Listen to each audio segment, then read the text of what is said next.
Okay, I'm gonna record a new warm-up segment. I see different things and I start adding them into my own warm-ups, and I think it's a time for a little refresh. If you're training with me and I drop this new warm-up video into your programming and there's something that I took out that you really feel like benefits you, obviously those things are still great and exist, but I know that we have limited time, so you can take what you want from what you've learned, what I'm about to show you here, and then mesh that up. You just kind of want to warm up the hips, you want to warm up the upper body, you want to get some sort of thoracic spine rotation through the back. So anyways, here's some new stuff for us to add into our warm-ups, or just completely replace, because I'm going to cover basically everything that I would do for a warm-up. So still like doing the hips. What I've been doing recently is a weighted hip rock. So if you think about when we did the hip rockers where you were rocking back and forth, this is something we can replace in that. Or you could do both of them if it feels good. So you're gonna have a knee on a pad, and then your other leg is gonna be kicked out to the side, toes pointing out to the side. You're gonna grab a weight, kettlebell or a dumbbell works, let it hang. And we're just gonna tap to the ground and just rock to the side. So we are rocking, opening up those hips, warming up the muscles on the inside of the leg, your adductor muscles.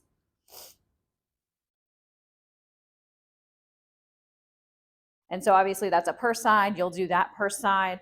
And then we can even take that kettlebell to the top of the leg, warming up those ankles and getting mobility through the ankle. And so what you're gonna do is you're gonna rock forward, just sit into it for a couple seconds, and then you can rock back, rock forward, and back. And obviously that's per side as well. For the upper body, love some cat cows with, we can call them C twists. So I'll show you what that is.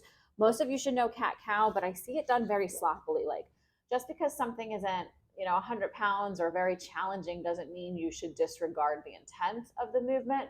So when we do cat cows, the cow is this part right here, right? So you're drawing the tailbone up. You should have your throat open, eyes to the sky, and that's where your inhale comes, okay? And there shouldn't be any bend in the arms. So we're pushing through the floor and squeezing in the center of our back, like we're pulling our shoulder blades in together as we press through the ground. Take your inhale, and then the cat is when you round, exhale, and you should feel all of your core tight. And you think about somebody like pulling you up from the center. So you're getting that round through the back. Okay, so we're gonna start here. We're gonna go with our inhale first in our cow. And then an exhale. Push through, round, inhale, pull the shoulder blades together. Tailbone up. And then exhale, pull.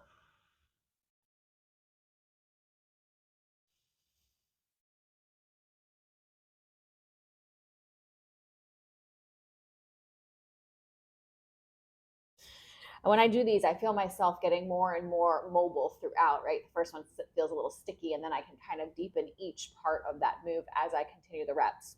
So the C twists are really thinking about taking your glute and your gaze to the same side.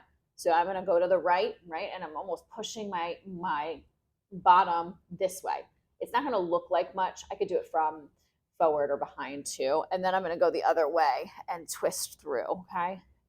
And all the while here, I am making sure, let's take this off.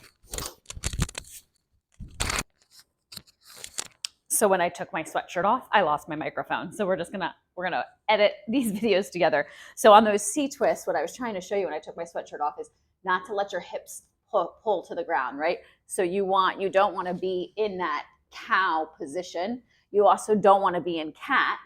You want to be neutral. So neutral means core is tight. We're not seeing the hips fall to the floor, or we're not aggressively tucking our glutes, okay? And so then from the behind, you've got your neutral spine. You're just going to gaze over the right shoulder, pass through, go left, and you're kind of taking your tailbone and your glutes the same way to just get a nice twist through that lower back.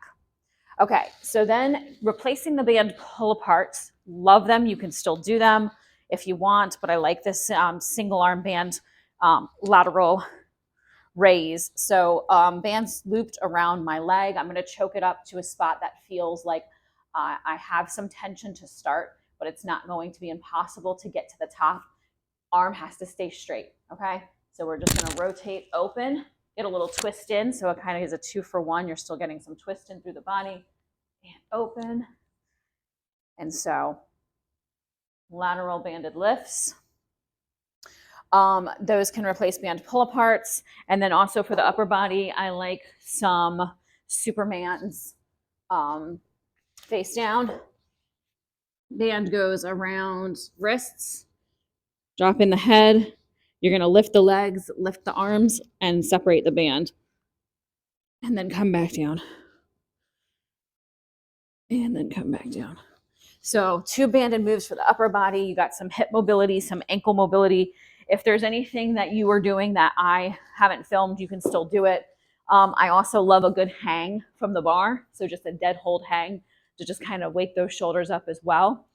But yeah, you can splice and dice from what we've done before, but I do like these, especially the ankle mobility and the hip mobility. The band pull aparts, you can kind of weave in which one you like. And yeah, so when we, have something new, it kind of pulls our attention back. And I think we can get a little lazy on the warm-ups, just going through the motion. So reconnect to that movement to make sure that you're in the best possible position to start those lifts.